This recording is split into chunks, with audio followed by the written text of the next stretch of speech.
દાહોદ જિલ્લાના Sanjeli police station ખાતે ગઈ તારીખ 12/12/2025ના રોજ કલાક 7:30 વાગે ગામના સરપંચ નાઓએ ફોન કરી અને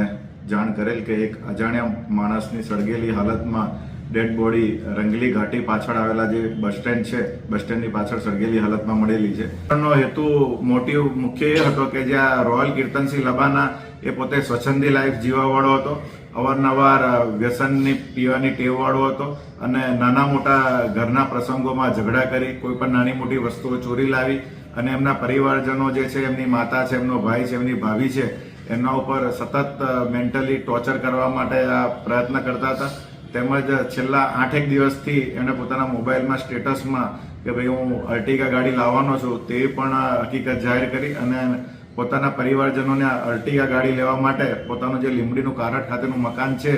જે એમના વડીલોપાર્જિત મકાન છે, એ મકાન વેચી મારવા માટેનું પણ એમના માતા અને એના ભાઈ છે એના પર સતત પ્રેશરાઇઝ કરતો હતો, જેથી એમના ત્રાસને કંટાળી જઈ એમને એમના દીકરા અને એમના જે મિત્રો છે એમને સાથે મળી અને રોયલ કીર્તનસિંહ લબાનાનું ગળું દબાઈ અને મર્ડર કરવામાં આવેલ છે. આ ગુનાના કામે જે મરણ જનાર છે એનું ફોરેન્સિક પીએમ કરવામાં આવેલું છે. પીએમ દરમિયાન ડોક્ટર સાહેબે આ મરણ જનારનું મોત સૌપ્રથમ એને ગળું દબાઈ અને હત્યા કરેલાનું હોવાનું પ્રસ્થાપિત કરેલ છે. સર, આ જે મૃતક છે તેનો કોઈ અગાઉનો કોઈ ગુનાહિત ઇતિહાસ ખરો? આ જે રોયલ કીર્તનસિંહ લબાના છે એના વિરુદ્ધમાં લીમખેડા પોલીસ સ્ટેશનમાં ચીટિંગના ગુના પણ દાખલ થયેલા છે.